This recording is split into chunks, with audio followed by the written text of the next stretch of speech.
It's Ashley. If you hear a sound in the background, that is my 4-year-old playing YouTube. Is playing YouTube a thing? I'm making it a thing because that's what's happening. Also, look at that picture. Sarah said, "Hey, Lise. Good morning." Oh, bless you. Bless you. Anybody else fighting allergies right now? Well, I have not done a Story Girl chat for a while, and so that's why I got all dressed up for you. No, I didn't really get dressed up. Thanks, Lisa. So, here's the story on my lips. Lisa, Mommy? Who's Wisa? Wisa Wisha. You don't know Wisa Wisha? Hi, Darcy. So, hey, can you turn that down just a little bit? Hi. Because it's a little bit loud.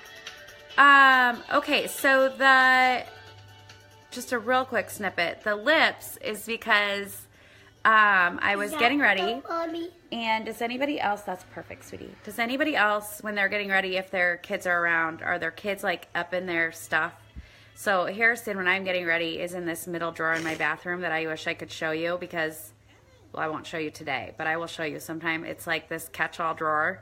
I mean, if you needed to MacGyver a situation, that's got to be the drawer in my house you'd go to because who knows what's in there. But he pulled out some lipstick that earlier in the week I had decided I was going to just put on this red lipstick that I wore, that I only have because I wore it during chemo. Because there's something about going through chemo where you're just like, truly, it is so freeing. Like, you have no hair. You are totally stripped down to skin and bones, and you just do whatever you want. Like, and it's not even like I don't now do whatever I want, but I was more bold. I was more bold in my life during chemo and in terms of dressing and fashion and during chemo and pregnancy. Because I felt like I was like this protected class of person, I think. Like, who's going to say something to me? Who's going to have an opinion? I really shouldn't care otherwise, but I don't wear lipstick. So, okay, so I've had this lipstick in my drawer forever, and okay, Lee, at least she gets me. Okay, you get what I'm saying. So, this morning I was putting on just regular makeup, and Harrison thought I needed dark eyes and that I needed clown lips. Because earlier in the week, for some reason, I had decided to just put a smidge of this, like, red. It's really bright, like, corner worker red, but I put it on with some like lip gloss, and so now that looks really inappropriate, but it's on. So yeah, so I'm clown lips today and dark eyes, so it's Friday. Get festive. Also, thank you. People keep commenting on my hair, so not just today, but like throughout this week. I have to really tell you the very, very truth. When I posted about dry shampoo, I'm not kidding. I think that I washed my hair on Monday, maybe. And so this just like kind of, I go through the week, and if it's straight, it lasts way longer. And I know that's probably kind of disgusting, but I believe that I'm doing my part to save the earth by conserving water. That's not really it. I shouldn't laugh about that. I'm just lazy. And when I didn't have hair, I didn't have to wash my hair. It was so great. And then you realize when you have hair again how much work we put into trying to make, like, get our hair done. Get our hair did. Okay, I want to say good morning to some peepsies before I start talking about things this morning. Christina, thank you on the hair. Bailey, thanks for saying I look gorgeous. I have to be honest, you guys. I use lash stuff, lash serum. I've actually used something since chemo. So when I went through chemo, my brows and my eyelashes all fell out, which is like the only time in my life I've not worn mascara, because otherwise I just am a mascara girl. Like if I was on an island, I think mascara might be the one thing I'd take with me. Because I'm vain, I guess. I don't know. I don't know what that says about me. Oh, that's a scary face. I mean, when you were 17, did your face do this? No, it didn't. Because you weren't as wise. So Eyes. I do use a lash serum. This is not an ad. I don't sell anything. I initially, Michelle, you use lash stuff? I initially used, somebody gifted me Latisse right away, so I used that. And then I used Grande Lash MD. And then Rodan & Fields came out, and I bought that, and that stuff's really good, but it's so expensive. So I actually only use it once a week. Some people say coconut oil works, but a lot of things really, really, really affect my eyes and make them really scaly and dry. Ever since chemo, I can't find an eye cream that works to save my life. So oddly, Rodan & Fields stuff doesn't make it affected at all. I don't know. I've talked to you for like 8 minutes now about eye stuff. But so I use that once a week. Otherwise, I use, right now, I use, it's like a pink Great Lash mascara, Maybelline. I don't know. Anyway, so that's my eye story if you wanted to know it, because I know you did, and I know that's why you came on, because you were just like, Ashley, I need to know all about your eyes, and I need to know all about your clown lips, and please tell me about that. So if that's what you came for, now you can leave, because that's over. Okay, so a couple things that I wanted to catch up on. Number one, I've had some questions about different things that I might be writing about, or different things that I will write about, or people ask me, will you write about this or whatever. Always send me what you want me to write about. I do want to like update you, because earlier this week I wrote about my Nerlynx, the drug that I'm currently on, and I won't belabor the whole story, and I won't go on and drone and make you bored, and I won't get into all the bits and pieces of it again. But I will say that I have tried a lot of things. I have done a probiotic and a prebiotic. I have done different, like we make smoothies with kefir, and I've tried different, potions. And is that what you call that? Potions? Like, because I'm a witch. I don't know. I've tried different potions of things that are supposed to make your tummy better, and I've tried lots of things. And I just think it's a med that affects everyone differently. And if you're thinking about Nerlynx, don't worry, because some people don't have any side effects after the first month. So do not let that discourage you. It is way easier than chemo. And for me, because of the efficacy that it's shown for people who had my type of cancer, and because of my age, it's totally, totally, totally worth it. Totally worth it. So, I really just the other day needed to vent and bitch about it, and honestly, I just needed to let my heart be hard that day, because as we discuss here on Baby on the Brain, the reality is just because Nerlynx isn't chemo, just because I have friends that are metastatic, just because I survived cancer, it doesn't mean I'm not gonna like have a bad day, or I'm not gonna acknowledge that bad day. So if you're having a bad day because you like went to get gas and your gas discount didn't work and you expected for it to, or you went to make your coffee this morning and your coffee maker broke, or it's just you're just feeling the Friday frumps, that's okay. Have your day, have your time. Life is a continuous process of us stopping and starting again, and of us like ending and then being restored. And I think that when we try to belittle what feels hard to us, we just bury it. I think that's all we're doing. We're burying it in us, and then we're not giving it the credit and the acknowledgement that it needs in order to kind of like get it out of our lives and move past it. So I don't care if your hard right now seems little to you. Let it be hard. That's okay. And you can say like first world problems, I shouldn't complain. But I always say to people, we have to get through our own hard. Like, we're not out there living somebody else's life. We have to get through our own hard. Now, perspective's great. Like, if you want to get perspective, fine. But like, don't shove your perspective on other people. Don't. They don't want it. They don't want it. Oh, Lee, they're not coming up twice for me, sweetie. Sweetie. I didn't mean to call you sweetie. Some girl in a store yesterday called me sweetheart, which I thought was way better than ma'am. Okay, now, Amy, no, I have not tried regular vitamin E cream. Where do I get that, and what is it? I don't know what you mean. Mine is allergies and stuff, and it gets all scaly, and everybody keeps trying to sell me their stuff. I will tell you guys, I have recently, this is not an ad, but I have recently switched to Beauty Counter. My friend Lindsay sells it, and she was like, Ashley, I'm not trying to sell you stuff. I just know you're having lots of issues with your face. Do you want to try Beauty Counter? And honestly, I would try like pig guts at this point. Is that PETA people? Are they going to come after me for saying that?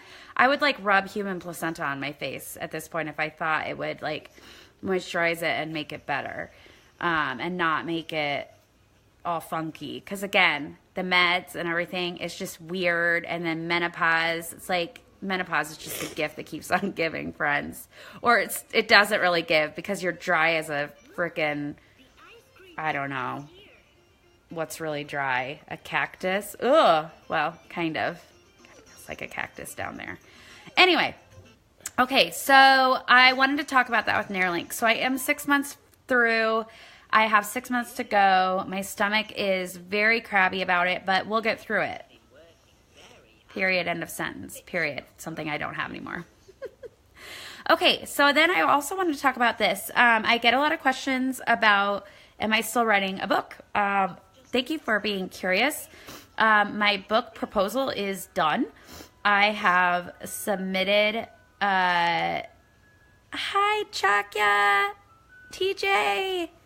You guys, Chakya or Jackie was our foreign exchange student that lived with us in high school. I say ours like we owned her, but she lived with our family when I was in high school, and she lives in the Netherlands, and she's amazing and awesome. So Fruit of the Earth brand, you can find it at Walgreens. At the dollar store? Okay, I'm going to go check that out. Thank you, Amy. Walgreens. Okay. Do you think they have it at Hy-Vee? Because I was going to go there today to get some allergy medicine. Okay, so the book. Yes, the book is basically written.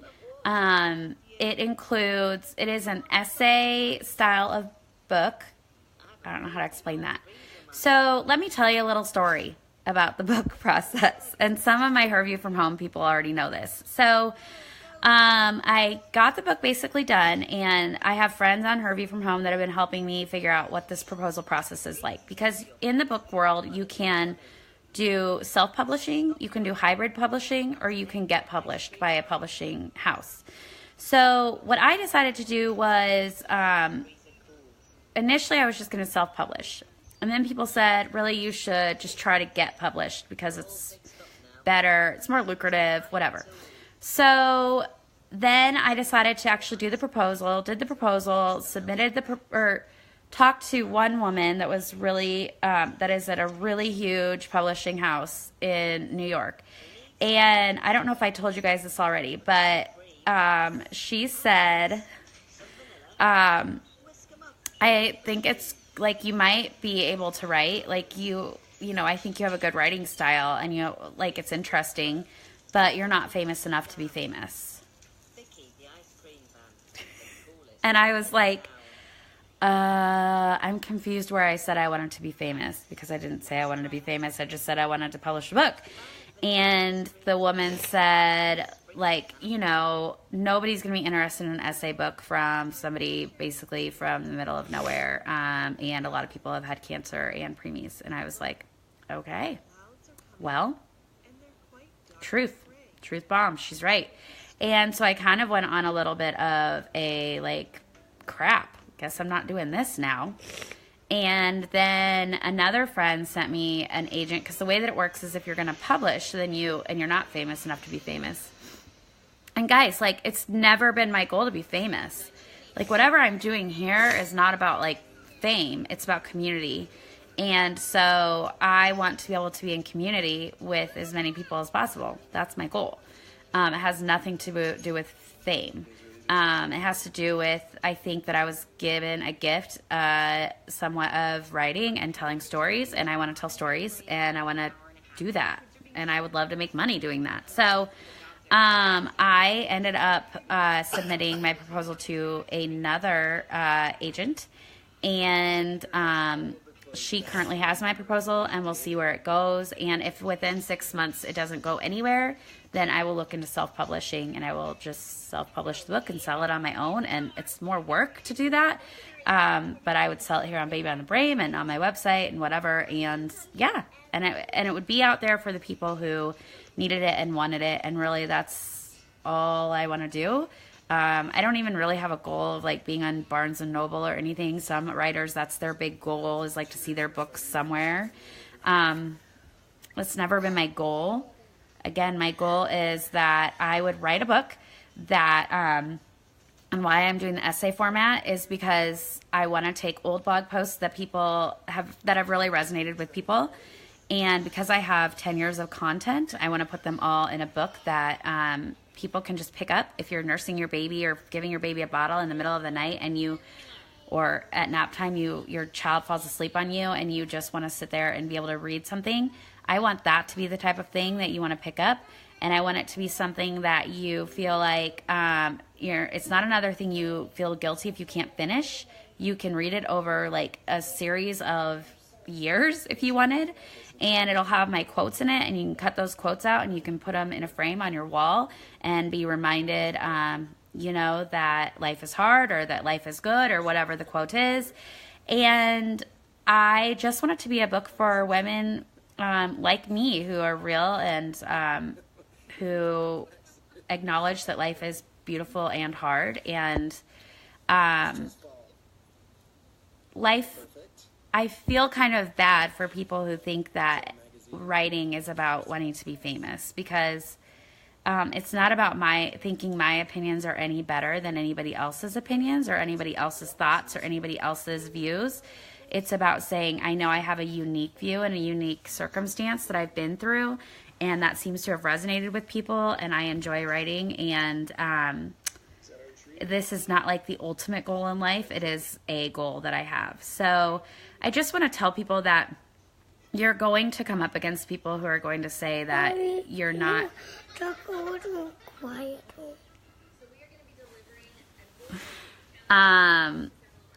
It's not about getting everybody out in the world who's writing is not trying to be writing because they think their view is the best. They're writing to tell you that it's okay if this is your view too, or maybe to make you feel like you're not alone. And quite honestly, for me, writing is so therapeutic, because every time I put myself out there, I get so much more back than I have to put out, which is freaking amazing. So that's the story on the book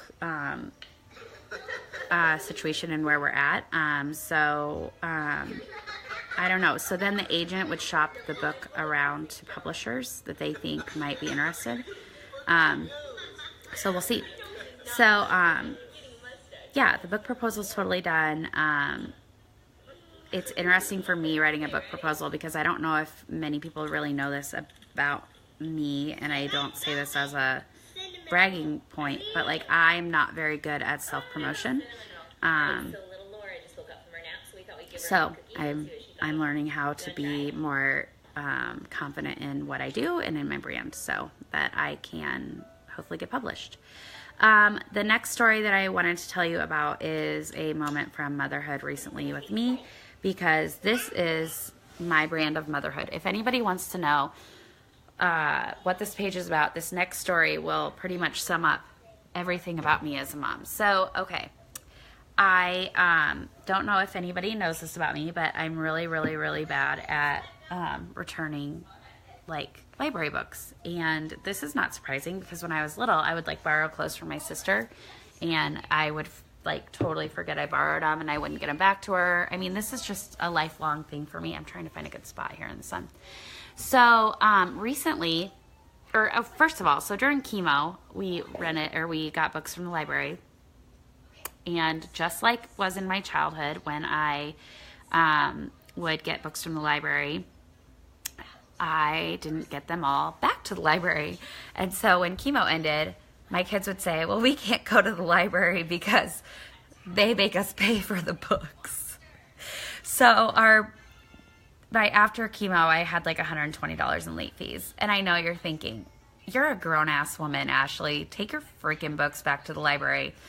But apparently it's just harder than it seems. And so then my kids bring home a book from school. Do anybody else's kids bring home books from school, like from library day? Well, mine do. So recently, Harrison got a tag on his bag that said, it was a library reminder. And so I looked and looked and looked for this freaking book, and where could it be? And let me first of all tell you that the last 3 books that Harrison has gotten from the library have all been books that we own at our house, which I find so irritating that he picks out the books that we already own. So I'm looking for this book everywhere. We had gone on vacation, so I like scour the house looking for it. I look in the car and thinking, oh my gosh, did we leave it at some like hotel or something? And I've looked everywhere, and finally I email this teacher, and I'm like, we're just going to have to pay the fine. Like, I can't find the book, and the book is if you give a mouse a cookie. And all of a sudden, I look in his book bag, I look everywhere. Well, there is an actual bag that we send. Here, let me see if I can show you this over here. Okay, you see that bag right there? That bag, says Harrison's books on it. It is the bag that we send, and see how this is messy down here. Is the bag that we send his book in. Okay, his library book. So all of a sudden, after like 3 weeks looking for that damn book, I open that bag, I glimpse in that bag, the book's in the bag. Okay, so saved, thankfully, didn't have to pay for that book, so we send the book back. So the next week, Harrison brings home another book. Guess what book it is? The watermelon seed book or whatever, like if you eat a watermelon seed, which we also have. So I say to Harrison, like, okay, we need to get this book taken back, and after a couple days you send it back or whatever. So I think I'm going to be on top of this one. So I like throw the book out of his room one night as we're reading, and I literally like toss it into the hallway, and I put the book in the bag, and I send the bag back to school and think nothing of it. And 2 days later, I get a note on the bag again, on his book bag, that says, reminder, Harrison has a library book out. And I'm like, no, because I have clearly sent that library book back. I know I have. So I talked to the driver the next day, Mr. Ron. Harrison has a driver because he's fancy like that. No, when you're in early intervention program in our district, you get a ride to and fro school if you want, and they come pick them up in vans or short buses or whatever. It's not really a short bus. It's a van or a Suburban. So Mr. Ron comes to, yes, okay, Katie. So Mr. Ron comes to pick Harrison up, and I say, Mr. Ron, I am so confused. Did I leave a bag in here? Because I swear I handed you the bag for the book the other day. I am sure that I handed you this bag. He's like, yeah, you did. And then I gave it back to the school. And so then, yes, Karen, I do know it's true for early intervention here in Nebraska. I don't think it is in other states because people in other states seem surprised by that. I don't know. So I say to Mr. Ron, like, I don't get it. Can you just ask? Because did I leave it in here? Did it somehow get misplaced? Like, and he's like, no, I handed it to them. I will ask. And Mr. Ron's a pretty like serious dude. Yeah. So he's just a treasure. So I'm like certain I sent this library book back, okay, the watermelon seed book. So then Mr. Ron comes back, and I'm on the phone, maybe talking to my mom or something, talking to my mom, and Mr. Ron's like, do you want to know about the library book today, or did you want to know about it, like, I can talk to you about it on Monday? And I'm like, no, what's the story? He's like, you did send the bag with me. However, it had a book that was not a library book, nor was it even the book they were looking for. And instead, it was some other book, and so they sent it back with you, and it's now at your house. And I'm like, oh my gosh, what is with the curse of this freaking library book situation? So I like go in the house, I look for the book, sure as shit, the library book is still at our house. The bag was in Harrison's bag, which is proof that I don't go through his book bag every night. And I'm thinking, I am going to get kicked out of library.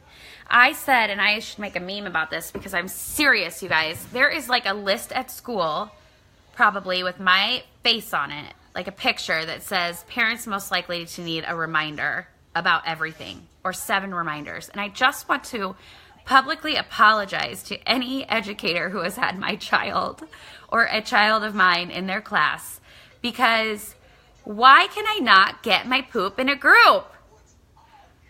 It is almost the end of the school year, and I'm sending back the wrong library books. I don't even know. Like, I send back papers sometimes to the wrong teachers. I am constantly getting reminders to put money in their lunch accounts because I've put money in the wrong kid's lunch account, which I don't get why they can't just link the accounts. Can somebody tell me if their kids go to my kid's school? Can they just link the accounts? Because I've asked, and they say no.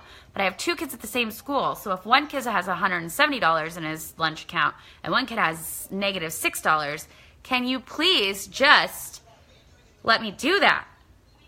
So these are like total first world problems, and I'm so glad my kid has a library book because I know that the ratio of books that my kids have is way better than the ratio of books in low income areas. But like, at what point in motherhood do you start to like get it together? And could somebody tell me if that really feels like you've reached the Holy Grail? Because I would love to know. Although I have to say, like, I've gotten my crap way more together than when the kids were babies and I hated life. That's not nice, I know. But somebody the other day said, oh my gosh, I like so miss when they were babies. And I'm like, I never miss when they were babies. And I don't think that I will miss when they were babies ever. I'm sorry. I'm so sorry, people. But I know some people love, love, love that baby phase. I did not. And as I get further away from it, I don't love it still. Time does not heal all wounds. So anyway, thank you here for you who are saying thank you. Amy Redden says, I do the same and I blame it on chemo brain. Katie Brady says, once you have one more than in school, it's so hard. They send so much stuff. Angie says, hi friend, miss you. This sounds like the story of my life. Yes. Okay. So I am not alone. You are here with me, Michael Jackson. Though we're far apart, always in my heart. Thank Jesus, Mary, and Joseph, because I don't know. I just feel, and then and these teachers that my kids have, I like want to French kiss them, which is so inappropriate, and I wouldn't ever actually French kiss them because I know that could get me in a lot of trouble, and I know it also makes it awkward for my kid, and I know that that's not the appropriate thing to do, and you should never French kiss a stranger, and no forced affection, and I know all those things. But I'm like Oprah. Have you ever seen that Oprah commercial or Weight Watchers commercial where she says, I love bread? That's how I feel. I love teachers. I love my kids' teachers. I'm obsessed with them. And so I want to be that mom that does it all right and that is in the classroom helping and is always there and can give them whatever they need and gives them $100 checks every day to tell them that I love them so much. And not because I want them to like my kids, but because I love how much they like my kids. So perhaps I have to spend a little less time like talking on the internet about my kids' teachers and just getting my shit together. But that's not going to happen. So if you two are at the same point and it's almost the end of the school year for you, are you in my camp where you are still trying to get it together, or are you just like, fuck it all? Are you at the fuck it all point? Excuse my language, but that's truly throwing your hands in the air like you don't care. Or are you at the point where you're still trying to redeem yourself from your motherhood blips and bloopers throughout the year? Because some year I'm going to get it right, you guys. Some year. So that's my teacher and library book story.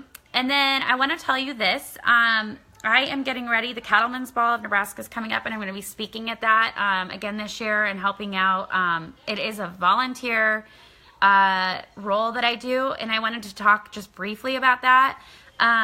There's been some questions about speaking and what I do. I am a paid speaker. I do go out and do paid speaking gigs. If you ever need a speaker for anything, I've been told that I'm very inspirational and funny, and I can make you laugh and cry in the same hour, and I'll make you inspired, whatever. I can give you quotes from people if you want. But what I really want to tell you is that there are speaking gigs that I always do for free. And those are for the Cattleman's Ball. I don't ask for payment for that. I don't get anything in return. And also for Nebraska Medicine, whenever I speak or do something for Nebraska Medicine, I do not get payment. I do not ask for payment. I have never asked for payment. And this is because I don't ever want somebody to question why I'm speaking about the place that gave me such good medical care. Like, I always want that to be seen as completely genuine, and not that getting paid for something makes you less genuine, but I think the perception can sometimes be that it is.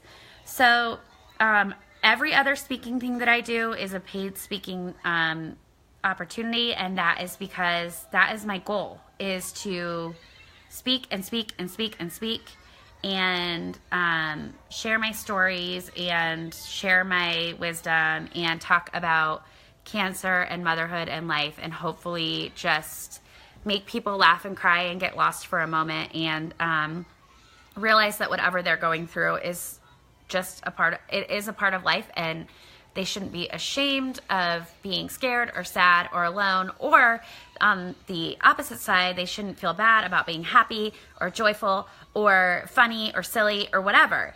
And we get this one time, I think, on earth, and for me, and then you go to the good old heaven if you're doing it right, unless you're Moses. Shoot. But I feel like, it's like I want to speak, and I'm going to be taking time away from my family to do it, and so it is a paid thing. So that being said, I'm working on a speaking brochure, and I will post it up here on Baby on the Brain. And if you know of anybody who is going, this is a shameless plug, by the way. Well, it's a little bit of shame. It makes me a little uncomfortable to do this. But if you know anybody who's looking for speakers, whether it be corporate events or wellness events or a mom's group or whatever, and they would like my fees or to know what I can come speak about, please let me know and reach out and contact me, because I am currently trying to fill up my calendar for the summer and fall. Additionally, I have blog posts coming up this week that I've been working on forever. One is the second part of my reconstruction that I had done. So I had reconstruction. And so yay for you, there'll be more boob pics. What? More booby pics, hiya! So I know that it's weird that I post pictures of my boobs with little hearts over my nipples or whatever, but I also know that every time that I reshare my reconstruction post, it helps somebody, and that is important to me. And when I was going through my process, it was hard for me. I only found like one place where I could see actual photos of what the post-reconstruction process looked like, or the pre-reconstruction process, or I have a video of where they're draining my boob of the air, and it is like Freaky Friday, you guys. So if anybody's going through and they want to see any of that, all they need to do is reach out to me, and anything that's not on my blog, I will show them. In fact, I would show you my boobs in person, because I have no shame in that game. So I think that we need to support each other. It's just like, if you want to see my C-section scar, come on over. I'll show you my business. As my friends know, sometimes I get crazy and show people things I shouldn't. Right, Karen? Okay. So additionally, on that note, I am also writing about my office space, my blogging studio that my friend Lindsay helped create. I am also writing about changing to Beauty Counter, just because I want to promote my friend Lindsay that is selling Beauty Counter, because I will always write about something that I like. But I will not just write about something that you like. So, yeah, I mean, I'm a life blogger, so I blog about all sorts of things in life. So, otherwise, I think I covered everything I said I was going to write about, which was clown face lipstick, dark eyes, eyelash stuff, dreams, because I talked about the book stuff, library books, Nerlynx, and I think that's about it. So, Amy, you used to work in early childhood. I'm here to tell you there's a special place in heaven. Otherwise, I hope everybody has a great Friday. I hope everybody has a great weekend. I'm going to go get some allergy meds, because my allergies are driving me bananas. And I should now go hang out with my kid, who has now been educated by YouTube for the last however long I've been talking to you. But it was totally worth it because I like catching up with you guys. So if you want to follow me over on Instagram, you can too. And you can often see my Instagram stories where I'm sometimes talking fast, sometimes talking slow, and sometimes just showing pictures of my kids.